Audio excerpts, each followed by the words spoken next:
worried about the condition of Muslims in India, that Hindutva is leading to the persecution of Muslims was a quote that you made. I can turn around very easily and say, what about the condition of Hindus, of Sikhs, of Christians, of Ahmadiyyas? We've had Shias being killed only yesterday by Sunnis in your country.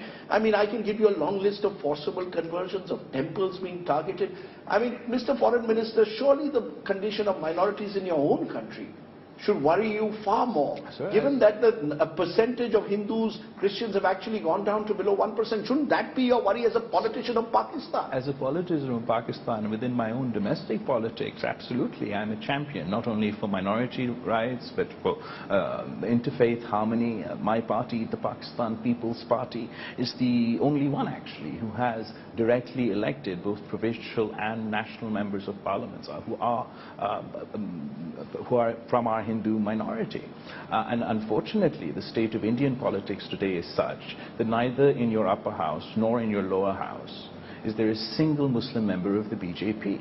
And I think that that speaks volumes for the country, who has the largest Muslim minority on the planet living within its borders. My concern is not isolated to India or to Pakistan, actually. I believe this is a phenomenon we're seeing the world over. So the population of Muslims, ironically, in India has grown in recent times, while in Pakistan the population of Hindus has declined. Because there is forcible conversion, there have been attacks on temples. I can give you the long list. If you are saying you and your party is committed to interfaith harmony, you must ensure that this doesn't happen. You come from Sindh, you must ensure it doesn't happen.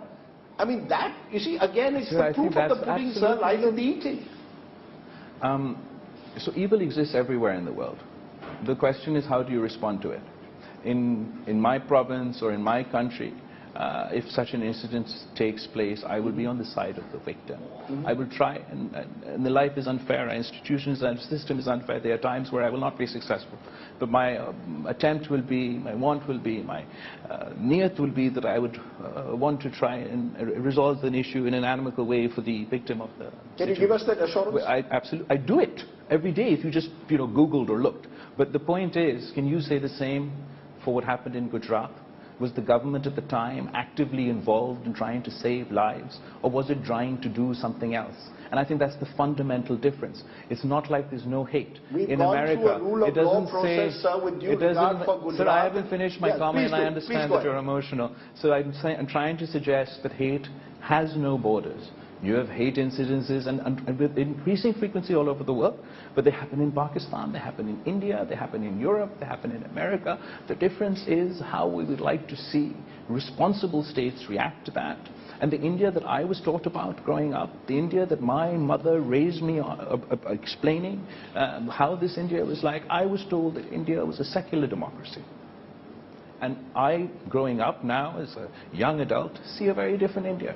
If I comment on that from time to time, I don't mean that as a personal slight to anyone. I don't mean that as in order to be offensive to anyone. And it doesn't mean that I'm not cognizant of the challenges within my country. In fact, I actively attempt, whether it's through legislation or pushing the police or provincial authorities, to try and address such issues.